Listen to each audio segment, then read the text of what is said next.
एक क्षमता होती है जिसको बोलते हैं आईक्यू। सुने आपने क्या होता है? ये आई क्यों नहीं है, आईक्यू है ना? ठीक है, आईक्यू इसकी फुल फॉर्म क्या होती है? Intelligence quotient. कोशिएंट क्या होता है? कोशिएंट का मोटा मोटा मतलब समझ लीजिए कि किसी चीज की वैल्यू कितनी है, किसी रेफरेंस में किसी चीज की वैल्यू, किसी चीज की मात्रा, क्वांटिटी कितनी है, उसको बोलते हैं कोशिएंट। ठीक है। आईक्यू का सरल भाषा में मतलब है कि आप कितने तार्किक व्यक्ति हैं, आप कितने बौद्धिक व्यक्ति हैं, आपकी जो तार्किकता है, रैशनैलिटी है, आपकी जो रीजनिंग की कैपेसिटी है, लॉजिक की कैपेसिटी है, लॉजिक, रीजनिंग, ये सब शब्द लगभग मिलते जुलते हैं। ये क्षमता कितनी है आपके अंदर? और दुनिया के इतिहास में ऐसा कई लोगों ने माना कि सबसे सफल व्यक्ति वही है जिसके अंदर तार्किक क्षमताएं ज्यादा है। कुछ हद तक ये बात ठीक भी है, क्योंकि अगर आप तार्किक ज्यादा हैं तो आपकी डिसीजन मेकिंग कैपेसिटी बेहतर होगी, जो कि डीएम में होनी भी चाहिए। डीएम में क्या है? डिसीजन मेकिंग है ना? क्योंकि फैसले कर रहे हैं, और आपका फैसला केवल आपके बारे में नहीं है, पूरे जिले की जिंदगी के बारे में। 12, 14, 15 साल की सर्विस के बाद आप पूरे राज्य के स्तर पर प्रभावित करने लगते हैं समाज को। और यदि आप सेंटर की डेपुटेशन पर आ गए और 25-28 साल की सर्विस कर चुके हैं, तो आपकी कलम पूरे देश की नियति तय करती है। इसलिए बहुत जरूरी है कि आप सोच समझकर फैसले करें।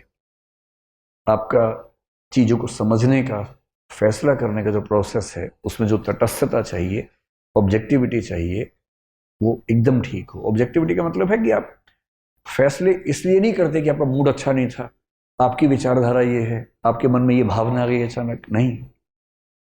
आप फैसला करेंगे तथ्यों के आधार पर, फैक्ट्स, आर्गुमेंट्स, और दुनिया के बाकी देशों में कैसे सिस्टम चल रहे हैं, बाकी राज्यों में कैसे चल रहे हैं, उन सबको स्टडी करेंगे। और उन सब के बेस पर जो सबसे अच्छा आपको लगेगा, या अच्छे अच्छे को मिलाकर जो बेस्ट लगेगा अपने समाज के लिए, आप उसको अप्लाई करेंगे। ये जो पूरी क्षमता है, इसको बोलते हैं इंटेलिजेंस कोशिएंट। और हम मानते हैं कि बिना इंटेलिजेंस की सुपीरियोरिटी के आप सचमुच कम से कम सिविल सेवाओं में तो ना जा सकते हैं, ना शानदार परफॉर्म कर सकते हैं। कुछ ऐसे लोग हैं जो संयोग से, किसी तुक्के से सिलेक्ट हो भी गए कभी, तो वो अच्छे परफॉर्मर नहीं हो पाते।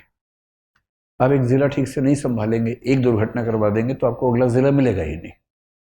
फिर आपको सचिवालय में कोई ऐसी पोस्ट देंगे जिस पोस्ट की वैल्यू बहुत कम होती है।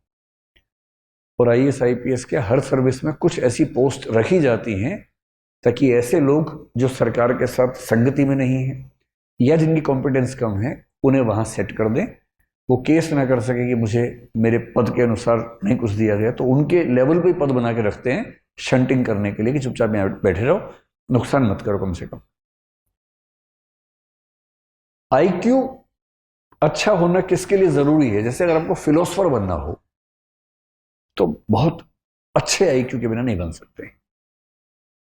किसी का आईक्यू अगर 90 से 110 के बीच में है तो मानते हैं कि सामान्य बुद्धि का व्यक्ति है, एवरेज, ठीक है। मतलब अगर आप आईएएस बनना चाहते हैं तो जनरली हम मानते हैं कि 120, 140 के बीच में अगर आईक्यू है तो आप ठीक है, बढ़िया है। 140 प्लस आईक्यू किसी का हो तो इसका मतलब गिफ्टेड व्यक्ति है, बड़ी बात है। किसी किसी का आईक्यू 200 भी होता है, एक दो व्यक्तियों का 250 के ऊपर भी देखा गया है इतिहास में, जो कि बहुत रेयर बात है। ये वही व्यक्ति हैं जो 5 साल की उम्र में 12वीं क्लास पास कर ली, 8वीं क्लास में किसी यूनिवर्सिटी में पीएचडी कर रहे हैं, मतलब 8 साल की उम्र में, 9 साल की उम्र में। कभी सुना है आपने ऐसा?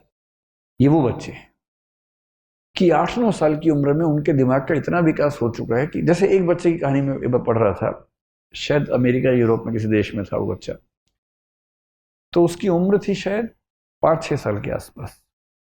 तो अपनी उम्र के हिसाब से जो क्लास होती है, पहली दूसरी क्लास, उसमें बैठा हुआ था। सब बच्चे पढ़ रहे हैं, मैडम के साथ गाना गा रहे हैं एकदम। मैडम कह रहे टी से टोमेटो, सब बोले टोमेटो। ये सो रहा है आराम से। तो टीचर ने उसको बड़ा समझाया, पुचकारा, धमकाया कि भाई क्लास में पार्टिसिपेट करो। ये करता ही नहीं था। हालत ये हो गई कि स्कूल ने कहा कि भाई ये चल नहीं पाएगा। ये तो एडिसन के साथ भी ऐसा ही हुआ था।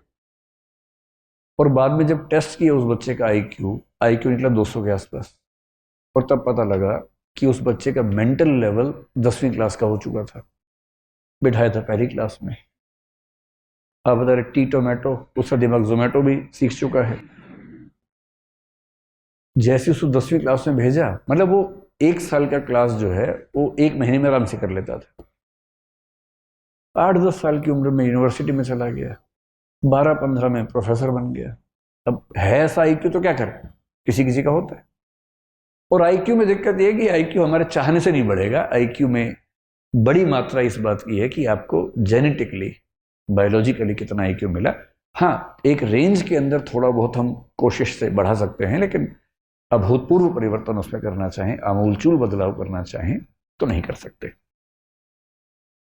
तो अगर आपको मैथमेटिशियन बनना हो, जैसे रामानुजम का नाम आपने सुना होगा, है ना, तो रामानुजम होने की शर्त है कि आपका आईक्यू बहुत ही खतरनाक स्तर पे होना चाहिए। बड़ा साइंटिस्ट बनना हो एपीजे अब्दुल कलाम जैसा, तो आपका आईक्यू बहुत खतरनाक होना चाहिए। या न्यूटन या आइंस्टीन बनना हो तो आईक्यू चाहिए बहुत ही खतरनाक। फिलोसफर बनना हो बहुत खतरनाक, जैसे हम भारत में शंकराचार्य का जिक्र करते हैं, 32 साल की उम्र में उनकी मृत्यु हो गई, जितने में अटेम्प्ट खत्म नहीं होते लोगों के। और ऐसी फिलोसफी दे के गए हैं कि मतलब 1500 साल होने वाले हैं, कोई हिला नहीं पा रहा अब तक। 32 साल की उम्र में जिस व्यक्ति की मृत्यु हो गई, आईक्यू कितना रहा होगा? उस समय आईक्यू टेस्ट नहीं होते थे, सीधी सी बात है। होता तो मेरा ख्याल है कि 200-250 का मामला रहा होगा उनका। जब आईक्यू बहुत तेज होता है ना, आप इतना तार्किक सोचते हैं, इतना दूर का सोचते हैं, इतना तेज सोचते हैं कि फिर आपके साथ काम करने में सबको मजा आता है। और पीएम क्यों नहीं चाहेगा कि उनके पास ऐसा एक चीफ सेक्रेटरी हो या ऐसा कैबिनेट सेक्रेटरी हो जिसका आईक्यू बहुत शार्प हो, बात कहने से पहले समझ जाता हो, बात पूरी होते होते सॉल्यूशन सामने लाके दे देता हो कि ये सॉल्यूशन है इस चीज का। पीएम कह रहे हैं कि मैं 4 फैक्टर सोच पा रहा हूँ, क्या नहीं सर 18 फैक्टर्स हैं, ये 18 फैक्टर्स हैं, इनके बीच में ये मैट्रिक्स है, ये सॉल्यूशन बेस्ट है। और पीएम गदगद है कि वाह यार क्या आदमी है। तो एक चीज सफलता में आईक्यू है। तो एक पक्ष तो ये हो गया। अब आईक्यू से अगर आगे निकलें और देखें कि कौन सी दूसरी चीज है जिस पर आपको गौर करना है, और वो चीज जिसको आप अपने हिसाब से मैनेज कर सकते हैं। एक शब्द आपने सुना होगा, इमोशनल इंटेलिजेंस। कुछ लोग इसको ईक्यू भी आजकल कहने लग गए हैं। इमोशनल इंटेलिजेंस या इमोशनल कोशिएंट, ये क्या चीज होती है? कभी आपने इस पर गौर किया है? और ये चीज आपके पाठ्यक्रम में भी है, यूपीएससी में मुझे ही पढ़ाना होता है, वो वाला टॉपिक एथिक्स में आता है। और जो दूसरी चीज है उसको बोलते हैं इमोशनल इंटेलिजेंस, और कुछ लोग इसके लिए एक शब्द करते हैं इमोशनल कोशिएंट। इमोशनल कोशिएंट सुन के कुछ लोग सोचते हैं कि जो जितना ज्यादा इमोशनल है उसमें उतना ज्यादा इमोशनल कोशिएंट है। ऐसा बिल्कुल नहीं है, हरगिज नहीं है। इसलिए अगर आप बहुत इमोशनल हैं और आपकी पलकों पर हमेशा आंसू तैयार रहते हैं, तो इसका मतलब है कि आपका इमोशनल इंटेलिजेंस का लेवल कम है, न कि ज्यादा है। तो लेकिन इस बात से रोना नहीं है, कहीं इसी बात से भी रोना शुरू कर दें आप, है ना। मैंने सिर्फ ये बताया कि वैसा नहीं होना है, इसका मतलब समझ लें, इसका मतलब क्या है। आप में से कितने ऐसे बच्चे हैं जो मतलब जरा सा कुछ हो और खटाक से आंसू निकलने लग जाते हैं? हाथ खड़ा करो, शर्मा मत, एकदम शर्माने का कोई मामला है नहीं। बहुत बढ़िया। मुझे खुशी ये हुई कि 5-6 लड़कों ने भी हाथ खड़ा किया है, वरना हमारे समाज में एक मान्यता है कि रोने पर एकाधिकार लड़कियों का है और नहीं रोने पर मर्दों का है। और मर्द फिल्म में एक डायलॉग था, मर्द को दर्द नहीं होता। उस एक डायलॉग ने भारतीय समाज से जितना नुकसान किया है ना, तो बहुत भारी नुकसान कर दिया। उसके बाद से सारे मर्द अंदर दर्द हो रहा है, और ये नौटंकी करते करते घूम रहे कि दर्द नहीं होता हमें। तो मर्द को कहां दर्द होता है? कल मुझे एक वरिष्ठ महिला से बात हो रही थी, उनकी उम्र 60 साल के आसपास है, कहीं मैं गया हुआ था वहां वो भी थी।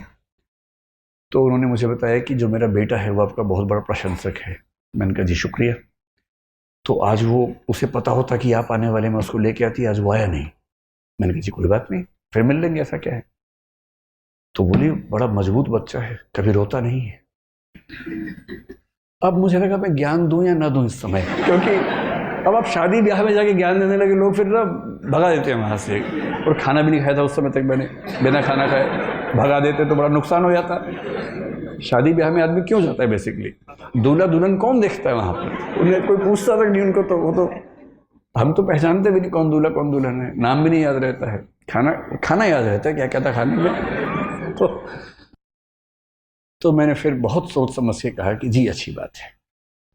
बोली मैं आपको मिलवाऊंगी, बहुत मजबूत बच्चा है, कभी नहीं रोता है। तो मतलब मैंने अंत में जब मुझसे रहा नहीं गया, मैंने एक सेंटेंस बोला, मैंने कभी रोए भी तो तनाव मत लीजिएगा, ऐसा क्या है? तो उनको लगा कि ये तो विचलन हो रहा है। उनका ना बहुत स्ट्रांग है। तो आप में से कितने लोग ऐसे ही स्ट्रांग हैं जो कभी नहीं रोते हैं?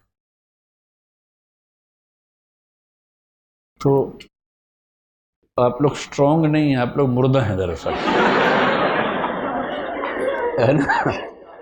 देखिए मेरा काम जिंदगी को मुश्किल बनाना नहीं है, जिंदगी को आसान बनाना है, और मैं तो आसान ही बनाऊंगा। बिना बात के तमाशे इतने इकट्ठे कर लिए हम लोगों ने